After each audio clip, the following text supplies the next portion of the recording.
ესე იგი ჩამოვედით რუსთავში, მოვედით რუსთავის ცენტრალურ პარკში, ამფითეატრთან, სადაც გვინდა რომ გავაკეთოთ საჯარო შეხვედრა არაბული დასახლებების თემაზე. გვაინტერესებს პირველ რიგში მოვისმინოთ ადგილობრივი მოსახლეობის აზრი, ზოგადად ადამიანების, რას ფიქრობენ, როგორ ფიქრობენ, მათი პოზიცია როგორი არის და ჩვენ ვფიქრობთ, რომ საზოგადოების აბსოლუტური უმრავლესობას აქვს განსხვავებული პოზიცია ხელისუფლებისგან ამ პროექტთან დაკავშირებით და გვინდა რომ შევაჯეროთ და მოვიფიქროთ და ვიმჯელოთ იმაზე, თუ როგორ შეიძლება მოვახდინოთ ჩვენი ამ პოზიციის და ჩვენი, ასე ვთქვათ, ბრძოლის ამ პროექტთან დაკავშირებით კონსოლიდირება. ვეცდებით ვიმსჯელოთ ამ ინვესტიციაზე და ვნახოთ რეალურად რას წარმოადგენს იგი, რა პრობლემებს შეიცავს თუ რა ბენეფიტები ექნება ქვეყნისთვის. თუ კი ასეთი საერთოდ იქნება. ვფიქრობთ, რომ როდესაც ხელისუფლებამ არ აქვს მნიშვნელობა ის ლეგიტიმურია თუ არალეგიტიმური ამ ხელა პროექტებს აანონსებს, პირველ რიგში ხალხს უნდა ჰკითხოს, ხალხის ნება უნდა მოისმინოს და მხოლოდ ამის შემდეგ მიიღოს აი ამ ხელა პროექტის დაწყების გადაწყვეტილება. და ასევე მნიშვნელოვანია, რომ ხელშეკრულება, რომელიც დაიდო კომპანიასა და სახელმწიფოს შორის გასაჯაროდეს და მისთვის გრიფით საიდუმლოს დადება აჩენს უამრავ ეჭვს. ჩვენი აზრით, ყველა მსგავსი მასშტაბური პროექტი უნდა სარგებლობდეს ხალხის მხარდაჭერით და მხოლოდ ამ შემთხვევაში უნდა განხორციელდეს. ზუსტად ეს არის ამ შეხვედრის მიზანი, რომ დაველაპარაკოთ ხალხს პირისპირ, გავიგოთ მათი აზრი და შესაბამისად ვიმოქმედოთ. ნებისმიერი პოლიტიკური ძალის ამომავალი წერტილი ყოველთვის უნდა იყოს ქართველი ხალხი და ქართველი ხალხის ნება. აქ რისთვისაც ვართ, არის ორი მთავარი მიზეზი. ერთი, რომ ჩვენ ხალხს უთხრათ, რას ვფიქრობთ ამ პროექტთან დაკავშირებით, რა ცოდნა მოვიპოვეთ ინვესტორის შესახებ, მისი პროექტების შესახებ და მეორე, გავიგოთ ადამიანებს რა დამოკიდებულება აქვთ ამ პროექტთან დაკავშირებით. ვიცით, რომ ბევრი წუხილი არსებობს. ყველაზე მთავარი არის ის, რომ აი ჩვენი და მოსახლეობის აზრების შეჯერების შედეგად გადავწყვიტოთ, რა ნაბიჯები უნდა გადავდგათ, ერთად რომ ხალხის აზრი, რომელიც ჩვენი აზრით, ჩვენი მოძრაობის აზრით, ეს არის ქართული რესპუბლიკა, ემთხვევა ხალხის აზრს, ასე ვთქვათ, გავიტანოთ და გავამარჯვებინოთ და ინვესტორმა და ივანიშვილმა დაიხიონ უკან. დავიწყებთ თავიდან, პირველ რიგში ჩვენ რას ვფიქრობთ? ჩვენ ვფიქრობთ, რომ ყველა პრობლემა ამ ქვეყანაში სათავეს იღებს იქედან, რომ არასდროს მთავრობები არ ეკითხებიან ადამიანებს უნდათ თუ არა ამა თუ იმ პროექტის განხორციელება. განსაკუთრებით, როცა პროექტი არის მასშტაბური.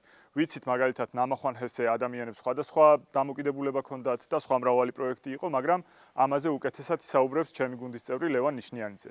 მეორე და მთავარი პრობლემა, რაც უშუალოდ ამ პროექტს უკავშირდება, ხალხისთვის არის ემიგრაციის და იმიგრაციის ყოველწლიური გაუარესება და ის ბალანსი, რომელიც ჩვენ გვაქვს, საქართველოს მოქალაქეების და ქართველების, ასე ვთქვათ, ქართველებში, ყველა ვინც თავს ქართველად თვლით, მოკლედ ყოველწლიურად უფრო და უფრო მცირდებით ამ ქვეყანაში, ვიდრე წინა წელს და ამასთან ერთად გვემატება მასობრივი არა უკონტროლო იმიგრაცია.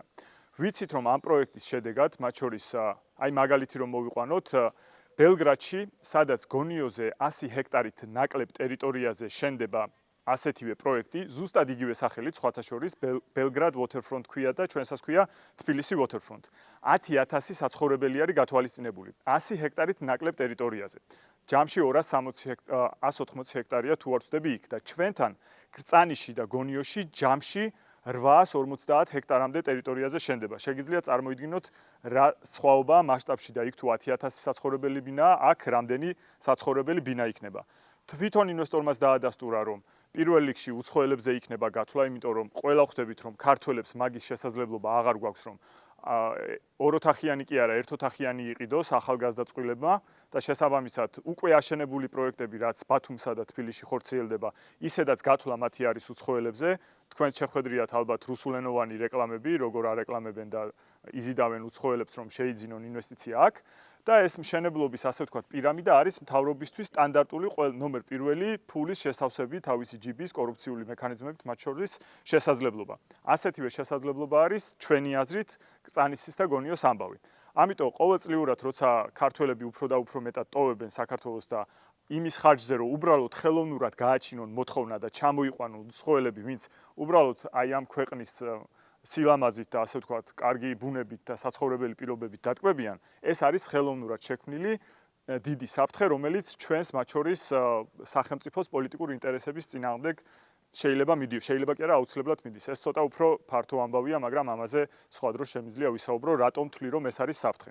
მეორე პრობლემა ამასთან დაკავშირებით არის ის, რომ ასევე ეკოლოგიური ამბავი გვაქვს ურბანული ამბავი, ვიცით, რომ ნებისმიერ სახელმწიფოში დეცენტრალიზაცია უნდა იყოს ერთ-ერთი მიზანი მთავრობების, რომ მაგალითად მთელი მოსახლეობის 30% არ ცხოვრობდეს ერთ ადგილას, ქალაქ თბილისში. ნაცვლად იმისა, რომ ჩვენ ვიზრუნოთ, რომ ჩვენი რეგიონები განვითარდეს და გავაძლიეროთ ქალაქები, აი ამ პროექტით ისე ვიტვირთება ბათუმი და თბილისი. ამაზე ჩვენი კოლეგა ასევე გიორგი მჭედლიშვილი უფრო მეც გეტყვით. და ბოლოს, თქვენგან გვინდა თუ კი რაიმე აზრი გექნებათ, მოვისმინოთ, აუცილებლად გავითვალისწინებთ. ყოველთვის დათანხმება არ არის ხოლმე საჭირო, რომ აზრი გაითვალისწინო, მაგრამ გვენდეთ, რომ გავითვალისწინებთ ყველა შემთხვევაში და კიდევ ერთი, აი ამ და სხვა საჯარო შეკრებების შედეგად ჩამოყალიბდებით რა უნდა გავაკეთოთ ერთობლივად, რომ ინვესტორი და ივანიშვილი ვაიძულოთ კიდევ ერთხელ დაიხიონ უკან. ამაზეც მოკლედ გეტყვით, ჩვენი აზრით ჩვენ ვაპირებთ, რომ შევქმნათ ერთი მხრივ ბაზა ადამიანებისა, ვინც დაინტერესებულია ამ საკითხით და შემდგომში იქნება ეს აქციები თუ იქნება სხვადასხვა მოქმედებები, ამ ადამიანებს დაუკავშირდეთ და ერთობლივად ვიმოქმედოთ. ასევე, იცით რომ სხვადასხვა პოლიტიკური მოძრაობები და პარტიები არიან ამ საკითხით დაინტერესებული. პირველ რიგში, რაც არ უნდა განსხვავება იყოს, ჩემი აზრია, პირად აზრს გეუბნებით ახლა და არა მოძრაობის, რომ ჩვენ რა თქმა უნდა არავის არ შეუშლით ხელს ეს საკითხი გაიტანონ წინ.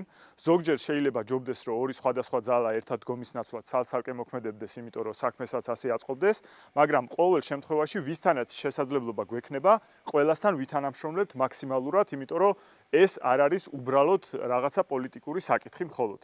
ეს არის ძალიან მნიშვნელოვანი საკითხი ჩვენი სახელმწიფოსთვის, რაც ვთქვი იმ მიზეზების გამო. ამიტომ აი ამ დაგეგმვასაც თუ როგორ მოიქცეთ, ერთად განვახორციელებთ და ჩვენ გვესმის, რომ ეს არ არის არც ერთთვიანი, არც ორთვიანი პროცესი. ეს ყველაფერი გაგრძელდება მანამ, სანამ ან უკან არ დაიხევს რეჟიმი და ინვესტორი, სხვათა შორის ალბანეთში ზუსტად ამ ინვესტორმა დაიხია უკან, ანუ ჩვენი მიზანი მხოლოდ ივანიშვილთან საუბარი კი არა, ინვესტორთან საუბარიც შეიძლება იყოს, რომ დავარწმუნოთ ის, რომ დაიხიოს უკან, როგორც უკვე მოხდა ბალკანეთში. ჩვენი ერთ-ერთი განმასხვავებელი ნიში, ასე ვთქვათ, რაც გვინდა იყოს, არის ის, რომ მუდმივად ვიყოთ ხალხთან კომუნიკაციაში. საქართველოს და ქართული პოლიტიკური სცენა არ განიცდის პოლიტიკური პარტიების ნაკლებობას, მაგრამ განიცდის ისეთი პოლიტიკური პარტიების ნაკლებობას, რომელიც რეალურად წარმოადგენენ ხალხის ინტერესებს. და გვინდა რომ ეს შევცვალოთ. ამ მხრივ სრული, ასე ვთქვათ, სიცარიელი არის, გვაქვს რაღაც თითეული პარტია, არის რაღაც რამოდენიმე ერთეული ინდივიდის პარტია და სრულად არიან მოწყვეტილი ადამიანებს და ეს გვინდა რომ ჩვენ შევცვალოთ და მათ შორის ეს შეხვედრა ამის ნაწილია. მათ შორის ზუსტად ამიტომ გვინდა გავამახვილოთ ამ პროექტზე არა მარტო იმ ნაწილში, სადაც გიორგი მცლად ისაუბრა, რომ რა წმინდა ტექნიკური შინაარსობრივი თუ რაღაც ეგზისტენციალურ საფრთხეებთან არის დაკავშირებული, მაგრამ მათ შორის ყველაფერს თავი დავანებოთ. ანუ ეს პროექტი ამ პროექტთან დაკავშირებული, ანუ უზარმაზარი პროექტი არის, ხო, რამოდენიმე ასეული ჰექტარის გადაცემა ხდება უცხოური კომპანიისათვის, რომელიც თავის მხრივ პირდაპირ ამბობს, რომ 60%-ს გეგმავს, რომ გაყიდოს უცხოელებს. ანუ ძალიან დიდი გადაწყვეტილებაა, ხო? მათ შორის ის გონიოს ტერიტორია, რომელიც ეხლა გადაეცემა, ანუ ეგეთი მასშტაბის ტერიტორია ფიზიკურად აღარც რჩება შავი ზღვის პირეთში, ისევე როგორც თბილისის შემოგარენში, ესეთი უნიკალური სივრცე მეორე არ გვაქვს. და ესეთი მასშტაბის გადაწყვეტილების მიღება ხდება ისე, რომ არავინ არაფერს არ ეკითხება საერთოდ ქართულ ხალხსო. ანუ ბიძინა ივანიშვილი ადგა, იფიქრა, რა შეიძლება გაყიდოს, რით საიდან შეიძლება დიდი ფული იშოვოს, იმიტომ რომ ჩემი წმენით მისი მთავარი мотиваცია სწორედ ფულია, აი ქეშად ვინ გადაუხდის, იმიტომ რომ თუ წმინდა ინვესტიციის კუთხით და ქალაქის განვითარების კუთხით ვისაუბრებთ ეხლა კწანიში, ხო ჩვენ ეხლა იქ ჩამოვედით, ხო ძალიან ბევრი ჩვენგან ვლაპარაკობდით, რომ ვინც პირველად ვართ ამ პარკში ნამყოფი, როგორი დიდი პარკია და როგორი თურმე კარგი ქალაქია რუსთავი, იმიტომ რომ ესეთი პარკი აქვს. წარმოიდგინეთ, რომ იმ კწანიშის ტერიტორიაზე ესეთი ძალიან დიდი ტყე-პარკი ყოფილიყო და განაშენიანებული იყო, ეს ხო თვითონ თბილისს გახდი და სხვანაირ ქალაქს და სხვანაირ მიმზიდველობას გაუჩნდა ყველაში, მათ შორის უცხოელებში და მარტო იმ უბნელებისთვის კი არ იქნებოდა ეს სივრცე, არამედ თითეული ადამიანისათვის.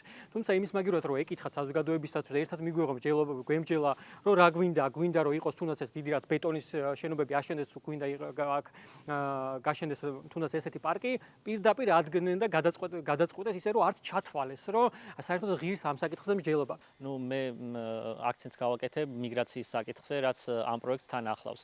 ერთის მხრივ გაცხადებულად ჩვენ რაც ვიცით, ანუ პროექტის ერთ-ერთი პრობლემა ხო ის არის, რომ ჩვენ რეალურად ძალიან ცოტა რამ ვიცით ამ პროექტის შესახებ. ერთადერთი გაცხადებულად რაც ვიცით, ის არის, რომ ინვესტორმა ახსენა 60% მოსახლეობა ამ ახალი ქალაქების იქნება უცხოელი. მაგრამ ეს აი კონტექსტს თუ დავაკვირდებით, რა კონტექსტში თქვა იმ ადამიანმა, კონტექსტი ასეთი იყო, რომ ქართველები უბრალოდ ვერ შეძლებენ ამ ქონების ყიდვას. რაც აპრიორშივე პრობლემა არის, ანუ 13 წლის განმავლობაში ქართული ოცნება მართავს არის მართლობაში და მან ვერ შექმნა ისეთი ეკონომიკური მდგომარეობა ქვეყანაში, რომ ქართველებს უბრალოდ შეეძლოთ, რომ არათუ ელიტურ ქალაქში, არამედ რაღაც ოროთახიანი ბინა მაინც შეიძინონ სადღაც ქალაქის გარეუბანში. შესაბამისად ერთი მხრივ ეს პრობლემაა და თუ კარგად დავაკვირდებით, აი გიორგი მახსენაც ეხლა რომ 10,000-ობით ბინა უნდა აშენდეს რეალურად და შეიძლება ეს 60%-იც კი დაბალი რიცხვია და რეალურად მივიღოთ მაგალითად 80-90% უცხოელი მაცხოვრებელი ამ წყალებში ელიტურ დასახლებაში. და აქ პლუს ემიგრაციაში შემოდის მეორე საკითხიც, ანუ ერთია უშუალოდ ქალაქის მაცხოვრებლები და მეორე არის მშენებლობის პროცესში ანუ იქნებიან თუ არა ქართველები დასაქმებული თუ იქნებიან უცხოელები და აი ამ შემთხვევაში თუ ჩვენ ავიღებთ მაგალითად ბათუმის გამოცდილებას, ბათუმში მშენებლობები რაც მიმდინარეობს, ნუ უმეტესი წილი დასაქმებული იმის გამო რომ იაფი მუშახელი იყოს მოზიდული, დასაქმებულები არიან მიგრანტები. ასევე თბილისში აი მაგალითად მე თესეულ მაქვს დამთავრებული და მეორე კორპუსის რემონტი როდესაც მიმდინარეობდა, აი წამლადაც ვერ იპოვიდი ქართველს იქ.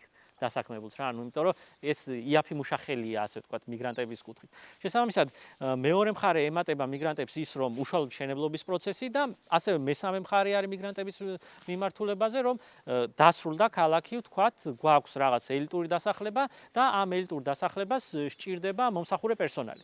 აქაც შემოდის იაფი მომსახურე პერსონალის საკითხი და აქაც შესაძლოა ეს იაფი მომსახურე პერსონალი სწორედ მიგრანტებზე იყოს გათვლილი და თან პლუს ნახეთ რა ხდება.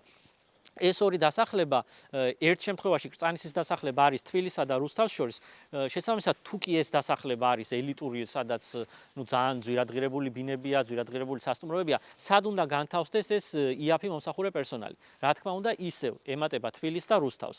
ანუ იზრდება თბილისის მოსახლეობა კიდევ, რაც ისედაც თავკომბალა არის თბილისი და იზრდება რუსთავის მოსახლეობა, რაც ასევე, ნუ ისედაც რუსთავი საკმაოდ გაზრდილია. და მეორე მხრივ ბათუმში და გონიოში, ანუ თუ კი ის მეორე დასახლება აშენდება ბათუმსა და გონიოს შორის, ეს იაფი მომსახურე პერსონალი დასახლდება ისევ ბათუმში და გონიოში და შესაბამისად ვიღებთ სამ ეტაპიან, ასე ვთქვათ, ამ მიგრანტთა ნაკადს. მოსახლეობის დიდი ნაწილი აღნიშნული პროექტის წინააღმდეგი არის, იმიტომ რომ როგორც ჩვენ ვართ ინფორმირებული ზედაპირულად რუსთავის მაცხოვრებლები, აღნიშნული პროექტი მოიცავს იმას, რომ კრწანისის ღებარდი უნდა გაიჩეხოს და უნდა ჩაბეტონდეს და ასე რომ ვთქვათ, ძალიან უარყოფითად ვართ განწყობილები რუსთავის მაცხოვრებლები. საჯარო განხილვას რაც შეეხება, მე მიმაჩნია, რომ აუცილებელი არის, რომ უფრო მეტი ადამიანის ინფორმირებულობა იყოს და ჩართულობა იყოს ჩემ ქალაქში ამ თემაზე. მე მინდა მოვუწოდო რუსთავის მაცხოვრებლებს, ჩემ თანაქალაქელებს, რომ არ გავუტეროთ ეს ფაქტი, მნიშვნელოვანი არის ჩვენი ეკოლოგიური გარემოს, მნიშვნელოვანი არის, რომ ანუ ჩვენ გქონდეს შესაძლებლობა იმისთვის, რომ სუფთა გარემოში, სუფთა ეკოლოგიურად ასე რომ ვთქვათ, ნორმალურ გარემოში ვიცხოვროთ და გქონდეს შესაძლებლობა, რომ ჩვენ ჯანმრთელობა შევინარჩუნოთ. ხშირად ამ არაბული ინვესტიციის кейსი და ნამახვან ხესის საქმისგან შედარება ხდება, იმიტომ რომ უცხოურ ინვესტიციებს ეხება საქმე და აი საინტერესო არის რისკების კუთხით, თქვათ, რისკების კუთხით, ანუ რომელი უფრო სარისკო იყო და მაშინ რატომ მოხდა, ასე ვთქვათ, ხალხის ესეთი მობილიზება და თქვათ ამ პროექტის ჩავარდნა და დღეს როგორ შეიძლება ამ მიმართულებით, თქვათ, იმ кейსის გამოყენება და გათვალისწინება. აი ამაზე ამ შედარებით კონტექსტში თუ გიფიქრიათ. საერთოდ შეიძლება დავიჭიროთ ამ შემთხვევაში ის არის, რომ რეალურად 750 მილიონზე იყო თუ არ ვცდები იმ პროექტთან მაშინ თანხაზე საუბარი და რეალურად პროექტის არ განხორციელებას მოყვა მილიარდი ლარის ვალდებულების დაკისრება სახელმწიფოსთვის.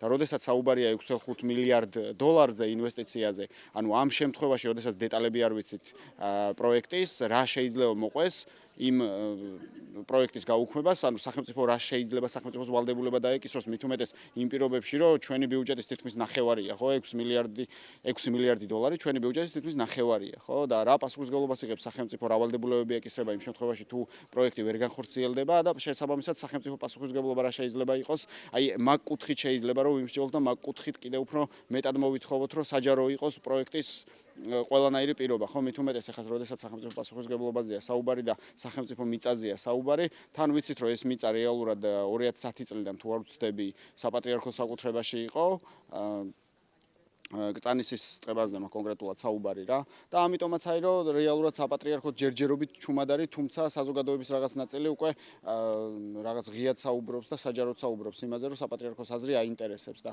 რეალურად ვფიქრობ, რომ ქართულმა ოცნებამაც იცის, რომ ეს საკითხი დიდ აჟიოტას და უნებათაღელვას გამოიწვევს საზოგადოებაში, შესაბამისად აი მაგიტო ჩნდება ეჭვები, მით უმეტესად კორუფციულ გარიგებებს მიგოჩვია ხო ქართულმა ოცნებამ და მაგიტომაც ჩნდება ეჭვები, რომ ესეც ერთ-ერთი კორუფციული გარიგება ხო არ არის, მით უმეტეს ამ ეჭვის ფაქტ პროექტოს ზრდის ის ფაქტი, რომ არ ვიცით რეალურად დეტალები. აქ კიდე რეალურად იმაზეა საუბარი, რომ კობახიძემ რო გააკეთა განცხადება, რომ ავტომატურად არ იწევს ეს ცხოვრების ნებართვის, ანუ ბინადრობის ნებართვის გაცემას. ხო, ეგ არის სიცრუე, იმიტომ რომ კანონში პირდაპირ გვიწერია, რომ 300,000 ლარზე მეტი ინვესტირება თუ გააკეთა ნებისმიერმა უცხოელმა, ავტომატურად ბინადრობის ნებართვა გადაეცემა. პირველი მოთხოვნა კიდე ერთხელ ვიმეორებ, რაც უნდა იყოს, ეს არის გასაჯაროვდეს მაქსიმალურად მეტი ინფორმაცია ვიცოდეთ ამ პროექტთან დაკავშირებით. შედგა ჩვენი პირველი შეხვედრა რუსთავის მოსახლეობასთან ამჯერად, სადაც განვიხილეთ კრწანისა და გონიოში დაგეგმილი არაბული ინვესტიციის შესახებ არსებული ინფორმაცია. როგორც ყველამ ვიცით, პროექტი აბსოლუტურად გასაიდუმლოებულია, ხელშეკრულება, რომელიც ინვესტორთან დადო სახელმწიფომ, არის სრულად საიდუმლო, ამიტომ გვიწევს, რომ გარკვეული ვარაუდები გამოვთქვათ. თუმცა იმ ვარაუდების გარეშეც უკვე გვაქვს გარკვეული დონის ცნობები, რაც უტყუარად შეგვიძლია ვთქვათ, რომ ქმნის კონკრეტულ დემოგრაფიულ, ეკოლოგიურ, სოციალურ საფრთხეებს ჩვენი ქვეყნისთვის. ასეთი შეხვედრები კიდევ გაგრძელდება, რათა მოსახლეობასთან ერთად დავგეგმოთ ჩვენი ნაბიჯები, რომელიც უნდა განვახორციელოთ პროექტთან დაკავშირებით, ერთი მხრივ ივანიშვილის წინააღმდეგ და მასთან მიმართებით, მეორე მხრივ ინვესტორთან მიმართებით, იმიტომ რომ ბალკანეთის მაგალითიც გვაჩვენებს, რომ ხალხის პროტესტმა უშუალოდ ინვესტორს უკან დაახევინა. ამიტომ ჩვენი ამოცანა არის ორივე გარიგების მხარე აღმოჩნდეს მოსახლეობის აზრის გავლენის ქვეშ და მოიქცეს შესაბამისად.